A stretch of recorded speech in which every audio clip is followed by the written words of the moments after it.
भेट्नेछौँ हामी फेरि कहिले नछुट्ने गरी भेट्नेछौँ हामी फेरि कहिले नछुट्ने गरी पिताको प्रेमी घरमा सधैँभरिका लागि प्रभुको महिमित राजमा बस्नलाई सधैँभरि भेट्नेछौँ हामी फेरि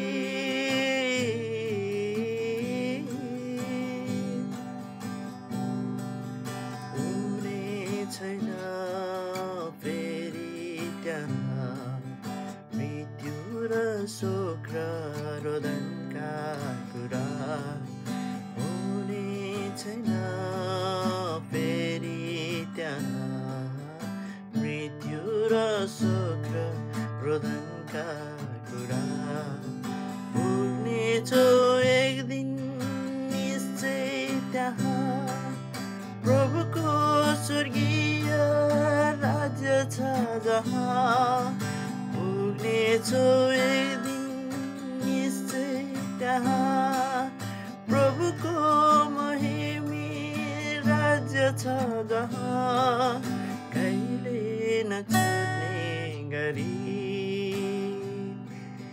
कहिले नछुट्ने गरी भेट्नेछौँ हामी फेरि कहिले नछुट्ने गरी भेट्नेछौँ हामी फेरि कहिले नछुट्ने गरी पिताको प्रेमी घरमा सधैँभरिका लागि प्रभुको महिमित राज्यमा बस्नलाई सधैँभरि भेट्नेछौँ हामी फेरि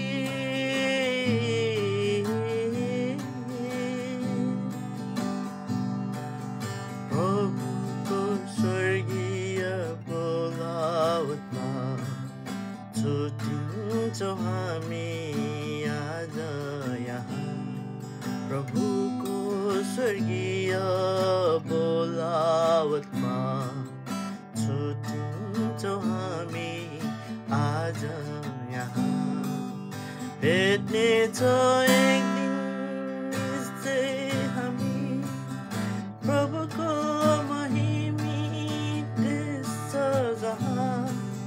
भेट्नेछौँ एक दिन निश्चय हामी प्रभुको महिमित देश छ जहाँ कहिले नछुट्ने गरी कहिले नछुट्ने गरी भेट्नेछौँ हामी फेरि कहिले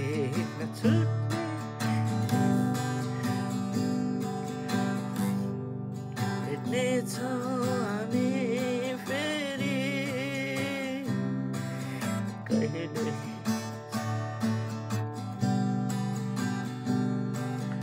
प्रभुको महिमित राज्यमा बस्नलाई सधैँभरि प्रभुको महिमित बस्नलाई सधैँभरि भेट्नेछौँ हामी